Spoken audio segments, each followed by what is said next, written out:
সবার প্রথমে দাদাকে অনেক অনেক ধন্যবাদ জানাই।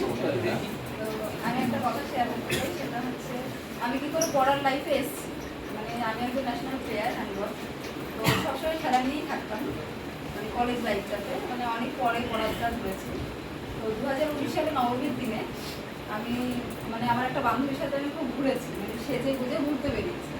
তখন আমাদের বাড়ির পাশে একটা দাদা আছে, সেই দাদা হচ্ছে বিএসএফ এখন চাকরি করছে বর্তমানে। তো উনি আমাকে ডেকে বললেন যে এত সেজে গুজে ঘুরতে বেরিয়েছিস কেন। তো তখন আমাকে বললো যে তুই যেহেতু একজন প্লেয়ার, ন্যাশনাল প্লেয়ার, তো না ঘুরে এই টাইপের যদি করতে পারিস, একটা সাকসেস পেতে পারিস, তাহলে তুই তোকে লোক দেখবে না, লোক তোকে দেখবে, তাই না? তো আমি তখন মানে দাদার কথাটা আমি প্রচন্ড ইন্সপায়ার হয়েছি। তারপরে আমি পড়াশোনা করেছি, মানে এমনভাবে বলেছে নবমীর দিনে আমি 2019 সালে 10 দিন থেকেই পড়াশোনা করেছি।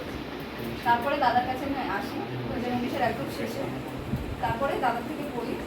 আমি লকডাউনটা পুরো কাজে লাগিয়েছি পড়ার পেছনে, প্রচুর পড়েছি সেই টাইমটাতে। তো দাদা যেভাবে বলতো সেভাবে পড়তাম, জিকে থেকে শুরু করে ম্যাথ থেকে শুরু করে। কেউ যদি গ্রুপ স্টাডি হতো, গ্রুপ স্টাডি যদি নাও তাও বাড়িতে প্রচুর পড়েছি। তো তার জন্য আজকে এই দিনটা আমার দেখতে হচ্ছে। আর মেয়েদের সব থেকে বড় প্রবলেম যেটা হয়, বাড়ি থেকে বিয়ের একটা ব্যাপার থাকে, মানে এটা হচ্ছে খুব ভাইটাল একটা পার্ট। মানে বাড়ির থেকে বেশি মানে পাড়ার লোকেরা বলে কি এতদিন এত বিয়ে পড়াচ্ছিস, এখন কী হবে, বলে বিয়ে দিয়ে সবার তো এটাই থাকে। তো সেই জায়গাতে আজকের দিনে মানে চাকরি পাওয়ার পরে সবাই যখন খবরটা শুনতে পেলাম, তখন সবাই একই কথা বলছে। মানে তখন গুরুত্বটা সবার কাছে আরও বেশি বেড়ে যায়। সবাই বলছে যে হ্যাঁ তুই এতদিন ধরে পড়েছিস, তোর স্যাটিসফ্যাকশন খুবই ভালো লাগে।